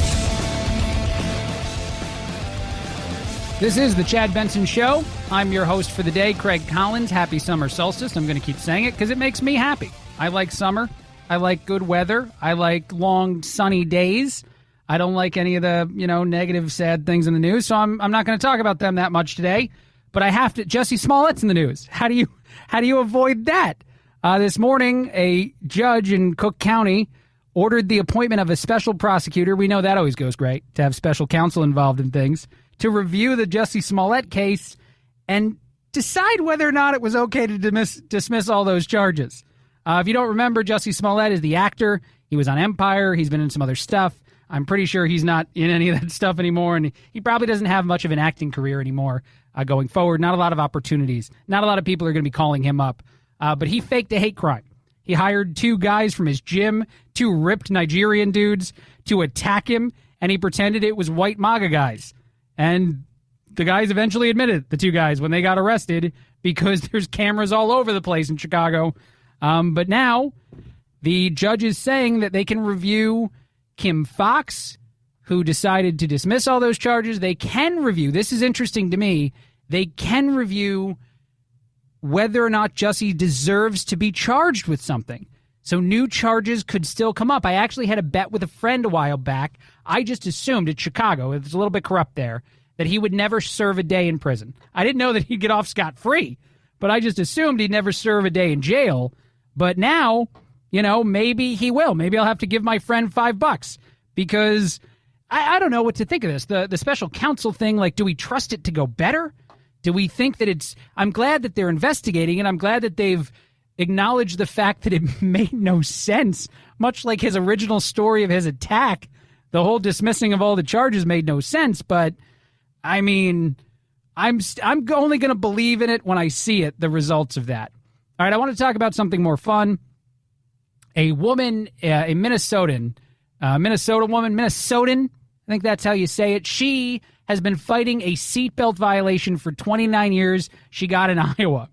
This woman, her name is Amy Rush. She's in her 40s. Back in 1990, she was a runaway who was hitching a ride with an older man through Hamilton County, and she got a seatbelt violation when he got pulled over for a speeding ticket. 29 years later, she's still not paying it. She is quoted as saying, I was a runaway. The officer that pulled us over not only didn't ask to see ID or a license from me, but he never inquired as to why I was there. For all he knew, I was just a deranged psychopath or something, and that's her excuse for not wanting to pay her seatbelt violation. Was she wearing her seatbelt? No. Is there money you're supposed to pay, a ticket that winds up happening because of that? Yes. But the cop didn't ask me questions about me. He didn't see how I was feeling, so I shouldn't have to pay that $35 ticket. I can't imagine with interest what it actually is right now if they're applying that. She's also quoted as saying, like, call off the debt collectors. You're never getting this money. I guess maybe you eventually do forgive it, though, right? You say to yourself, it's just, we don't want to keep battling this. Okay, fine, woman. You win because your refusal has taken 29 years. Well, I don't know. Maybe they'll keep fighting it. Anyway, I am Craig Collins, in on the Chad Benson Show. You can connect with us. Reach out to us on Twitter. Chad needs to start a Chitter. I just made a mistake, but he needs that. At Chad Benson Show on Twitter. Man, I would so join Chitter if Chad had it. That's Chad's Twitter page is just Chitter. We're all cheating. Now I'm just making it worse. All right, I got that story about Russell Crowe to get to after this. Like I tried to say, Craig Collins in for the Chad Benson Show. More next.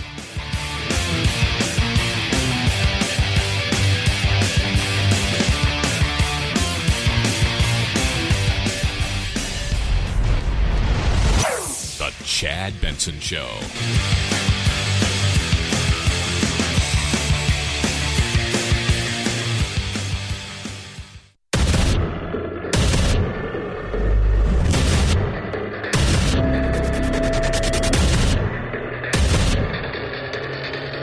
Independent thoughts, independent life.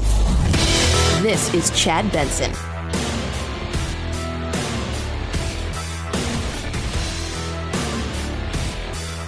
This is the Chad Benson Show. For this day and this day only, I'm Craig Collins filling in. Chad has the summer solstice off. I think it's in his contract. Every year he takes off the summer solstice. I might be making that up. We have to start today in a bit of a bad news place, but I think good news. I think that this ended perfectly. The latest with Iran is that there was an attack ordered last night, and at the last minute it was called off. They downed a drone, an unmanned drone, the other day. Here's the president talking about that from the other day. And I think probably Iran made a mistake. I would imagine it was a general or somebody that made a mistake in shooting that drone down. And fortunately, that drone was unarmed. There was no man in it, and it was over international waters, clearly over international waters, but we didn't have a man or woman in the drone. We had nobody in the drone. Are you still open? So that is the first point. It made a big difference. Let me tell you, it would have made a big, big difference. Thank you, President, for jumping back in there for a second. It did make a big difference. That is the first point to consider, is that where was the drone? We are very confident that it was not where Iran has been saying it was. So they shot it down because they said it was over their airspace. It wasn't. The truth is they're just trying to provoke us into doing something that people can judge us negatively for, or they're trying to somehow intimidate our country, which is a huge mistake. But I do wonder about that logic. Having the attack called off and having the president say that the attack, the retaliation that we were going to do last evening, the reason that we didn't go through with that is to protect innocent life. The 120 to 150 people there that would have lost their lives based on that attack.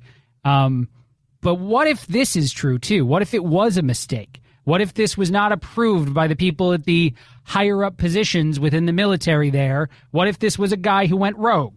A guy who saw an aircraft flying into what he decided was his territory. And it's the kind of situation where we're supposed to wake the boss up, give him a phone call, and ask him what we're supposed to do. And we didn't do that. We didn't go check in the back room. We just went ahead and told somebody to shoot it down. That is a surreal thing to start thinking about. I mean, I've heard of bad days at work. You have someone screw up your order at McDonald's and you blame them. You say, hey, that was a bad move, sir. But this almost reminds me of the thing in Hawaii where they sent out an accidental, you're about to get attacked. There's about to be a bomb warning. and then that all wound up being an accident, and some guy definitely got fired over that. If Iran comes out and just fires someone, maybe this all goes away. Maybe someone that's brought out in front of us and like, hey, look, the president was right. We admit it. This guy went rogue.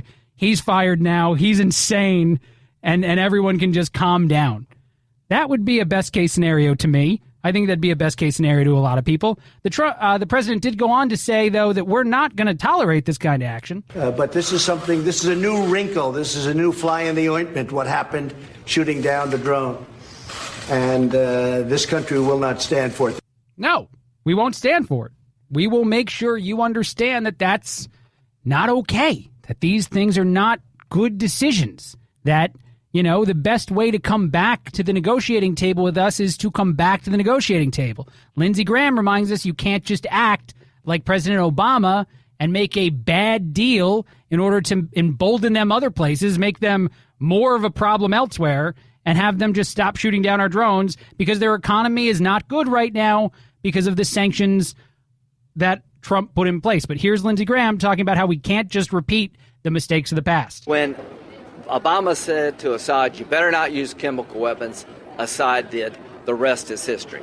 Trump has told the Iranians, you cannot disrupt navigation of the seas, you can't attack our interests or our allies. That's an unacceptable way to live in the 21st century.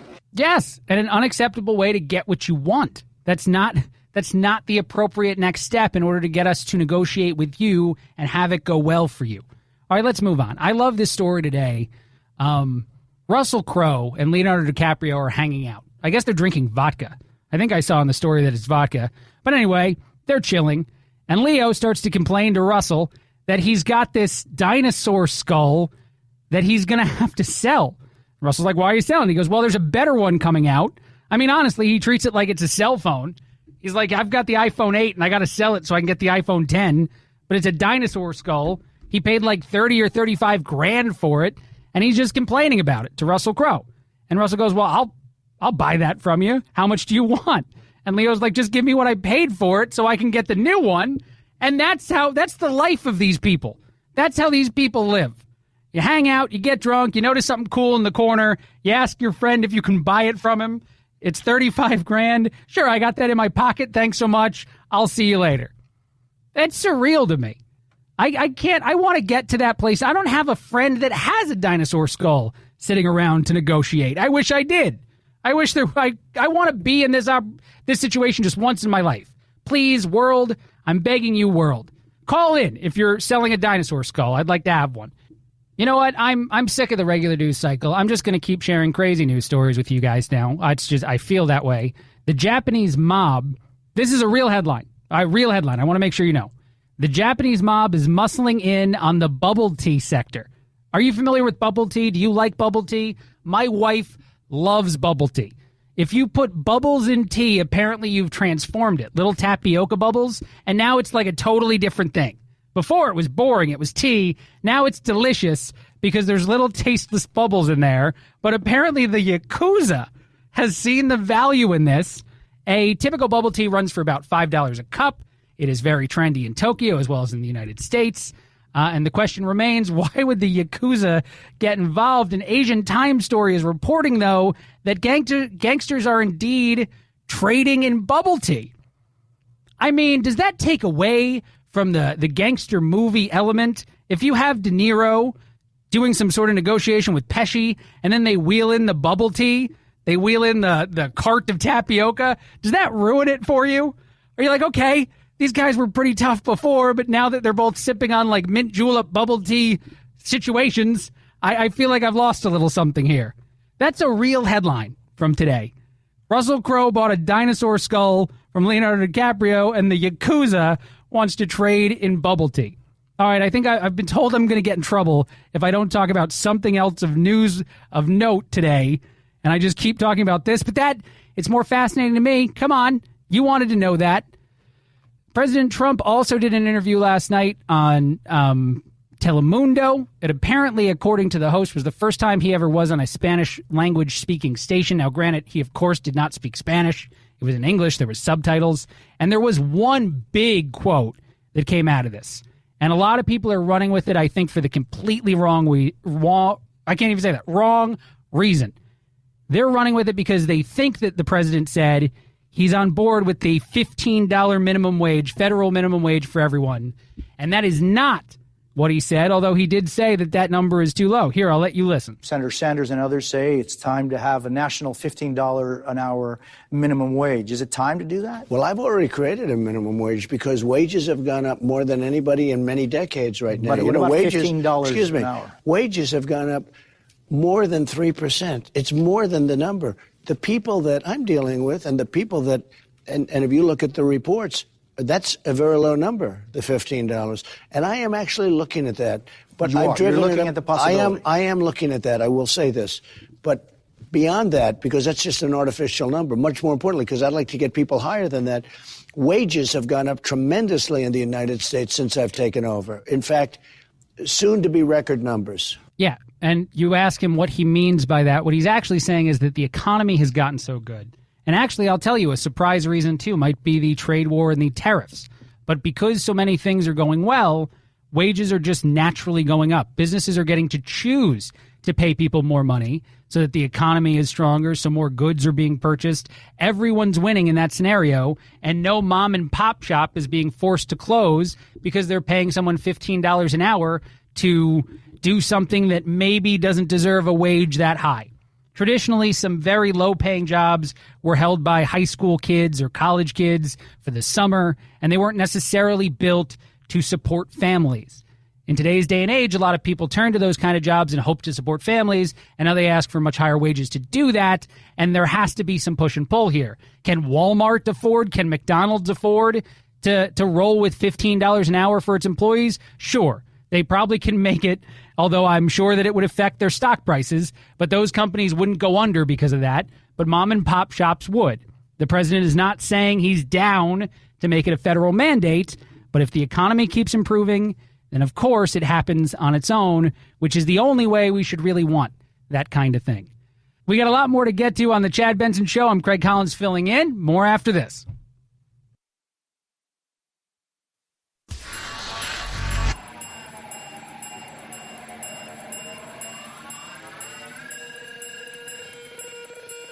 Set Chad straight. Text the show, 323-538-2423. That's 323-538-CHAD. Someone has to do it. Might as well be you. The Chad Benson Show.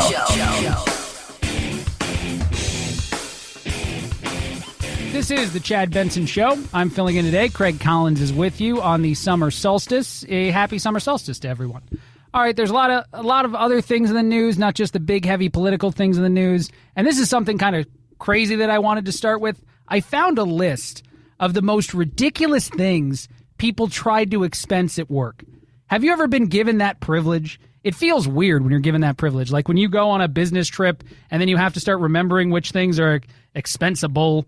I bought a Mountain Dew, but I needed something to drink. Can I throw that in there? Or does that seem wrong?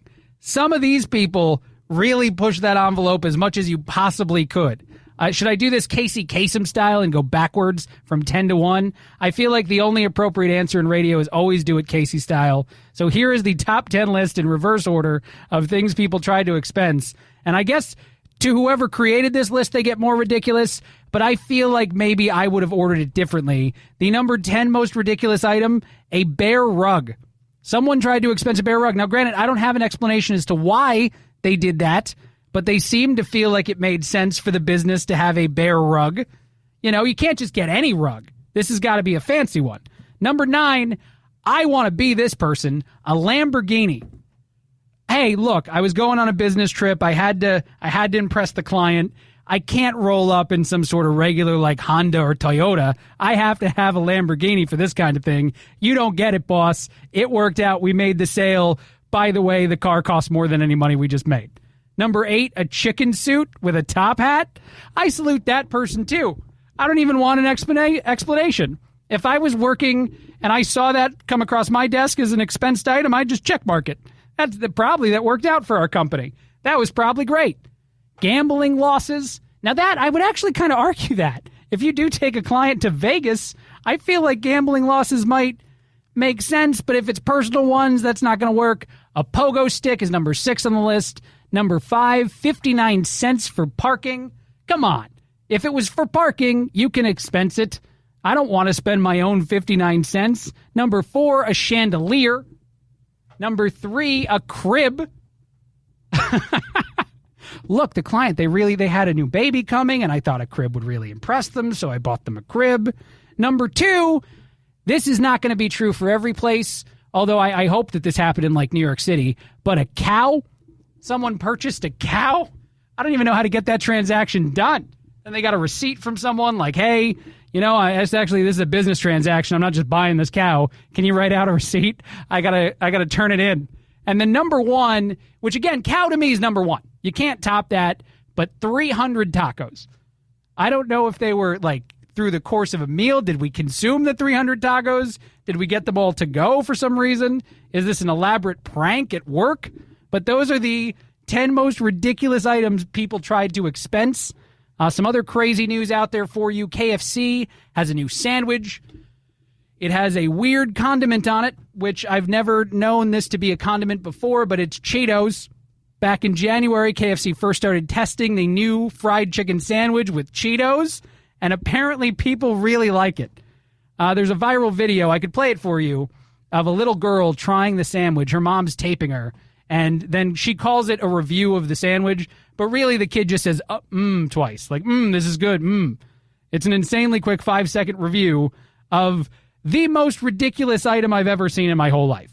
They do this every once in a while, though. KFC is trying to kill us. I think that might be my new theory, is that the items they put out, the food that they're telling us to consume, it's always meant to... Remember the sandwich that was chicken as a bun? Does anyone remember that? There were 2 slices of chicken and then like cheese and stuff was in the middle, but the bun was chicken. That also came from one KFC. They do not want us to survive for much longer. Apparently they agree with AOC. We're all screwed. The world's ending anyway. Let's eat chicken sandwiches with Cheetos. There's another weird story in the news that I should get to at some point. I don't know how this started happening. I don't know if you know how this started happening. You can call us and let us know. But Justin Bieber and Tom Cruise might throw down. Real story. Justin challenged Tom on social media to fight, and I don't know why he picked Tom Cruise. Justin's a much younger guy, although Tom Cruise Tom Cruise is a short guy. I don't know who has the reach, actually. I think they're both small guys. But Justin thinks that, Tom does one too many action films, and he needs to prove to him, I don't know what. But then the UFC got involved. Dana White said that they'd love to have them fight in a ring. And then a bunch of people on social media just started challenging older celebrities to fights, because that's what 2019 is to. You got to stay #woke, but you also can beat up an old guy. That's the way that today's society goes. A hilarious joke for Justin Bieber and Tom Cruise to throw down. But latest I've heard, Tom's not completely against the idea. A source is saying that a conference call was made to Dana White at the UFC, figuring out some of the logistics potentially. There is a strong belief that Tom Cruise is into this fight. And honestly, I think he'd win. If I'm picking a side, if I'm throwing money down on this, I'm going Tom Cruise for sure. Because have we seen Justin Bieber try to do anything? The kid plays basketball in some of those like celebrity tournaments and stuff. He doesn't strike me as a guy that would do well in a fight. And Tom Cruise, I think, is an underrated fighter here. This guy does all his own stunts places. He's a little nuts. I don't want to see this become a trend, though. I don't want more young people to start challenging older. Like Betty White, you can't challenge Betty White to a fight. That's just wrong. That's not a thing that should ever happen. You know what I mean? These are not people that should be roped into this kind of thing. But that's how we're going. That's the road we're walking down. I have nothing else to say about that other than I would watch it, wouldn't you? Would you watch it? We'd watch it. I would pay money. It's like when Phil Mickelson and Tiger Woods had their golf face-off. One of the most boring things on pay-per-view I ever ordered, but I paid for it because it was weird, because it had never happened before, and I got roped in, I got suckered in, and I shouldn't have. All right. One other thing, it's another list for you, the family bucket list. I just want to real quick mention a few things. This comes from Groupon that people put on their bucket list all the time of things they'd like to do. I wonder if you have anything that you feel like you're going to get done this summer. It is summer, I remind you. Number 10 is teach someone how to play baseball. I don't have that on my personal bucket list because I'm not terribly good at baseball. but apparently people would like to teach other people how to do that. Number 9, travel overseas. I'm down with that. Number 8, visit a zoo or aquarium. That can't be a bucket list thing. That's the lamest. Like, I've never been to a zoo.